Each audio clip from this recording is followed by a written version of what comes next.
एक बार की बात है, एक बहुत बड़ा बादशाह था।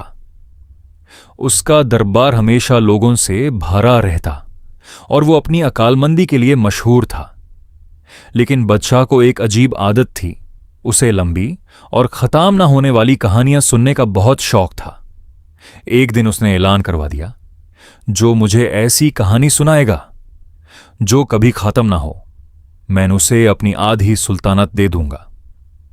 लेकिन अगर कहानी खत्म हो गई तो सुनाने वाले को कैद कर लिया जाएगा।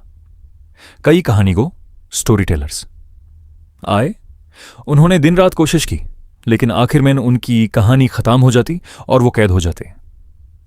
फिर एक दिन एक चालाक आदमी दरबार में हाजिर हुआ और बोला, जहां अपना, मैं आपको एक ऐसी कहानी सुनाऊंगा जो सदियों तक चलेगी। बादशाह ने कहा, शुरू करो। उस आदमी ने कहानी शुरू की। एक बहुत बड़ा अनाज का गोदाम था जो मीलों तक फैला हुआ था। उसमें गेहूं के करोड़ों दाने भरे हुए थे। गोदाम की दीवार में एक छोटा सा छेद होले था। एक चिड़िया आई, उसने उस छेद से एक दाना उठाया और फौर करके उड़ गई। फिर दूसरी चिड़िया आई, उसने एक दाना उठाया और फौर करके उड़ गई।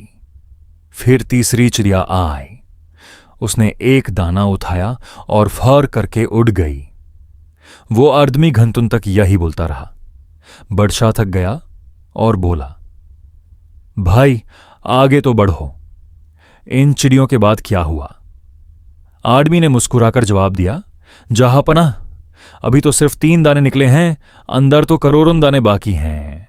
जब तक एक एक चिड़िया एक एक दाना लेकर नहीं उड़ जाती, कहानी आगे कैसे बढ़ेगी? तो सुनिए। फिर चौथी चिड़िया आई, उसने एक दाना उठाया और फर करके उड़ गई। बादशाह समझ गया कि ये कहानी कभी खत्म नहीं होगी। वो अपनी हार मान गया और उस शख्स की अकालमंदी से खुश होकर उसे इनाम देकर रुखसत किया।